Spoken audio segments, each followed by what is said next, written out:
মুমূর্ষ সময় পার করেছি এই 2 দিন। কারামুক্তির পর যা বললেন নুসরাত ফারিয়া।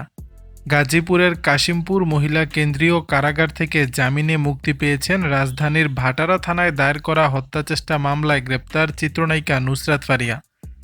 মঙ্গলবার 20 মে বিকাল 3:30টার দিকে তিনি কাশিমপুর কারাগার থেকে বের হন। এর আগে ঢাকার চিফ মেট্রোপলিটন ম্যাজিস্ট্রেট আদালতের বিচারক মোস্তাফিজুর রহমান আসামিপক্ষের আবেদনের প্রেক্ষিতে নুসরাত ফারিয়ার জামিন মঞ্জুর করেন। এদিকে কারামুক্ত হয়ে সবার প্রতি কৃতজ্ঞতা প্রকাশ করে এক ফেসবুক স্ট্যাটাস দিয়েছেন ফারিয়া, যেখানে অভিনেত্রী লিখেছেন, সবাইকে অনেক অনেক ধন্যবাদ এবং কৃতজ্ঞতা যারা আমার পাশে ছিলেন। শারীরিক অসুস্থতার জন্য আজ কথা বলতে পারিনি, সুস্থ হয়ে খুব দ্রুত ফিরে আসবো আপনাদের মাঝে। বিগত 2 দিন নিজের জীবনের সবচেয়ে কঠিন সময় পার করেছেন জানিয়ে ফারিয়া লিখেছেন, জীবনের সবচেয়ে মুমূর্ষ সময় পার করেছি এই 2টা দিন। মানসিকভাবে খুবই ভেঙে পড়েছিলাম, তবে এই সময়টাতে যারা সর্বক্ষণ আমার পাশে ছিলেন সেসব মানুষদের মন থেকে কৃতজ্ঞতা জানাতে চাই।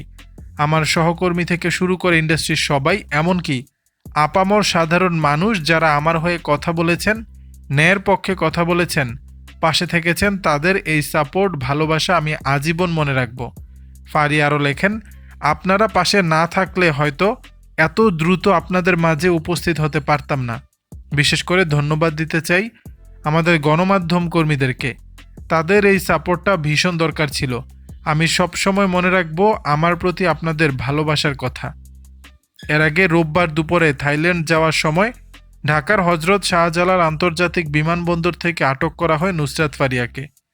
দর্শক, বিষয়টি নিয়ে আপনাদের মতামত জানাবেন নিচের কমেন্ট বক্সে।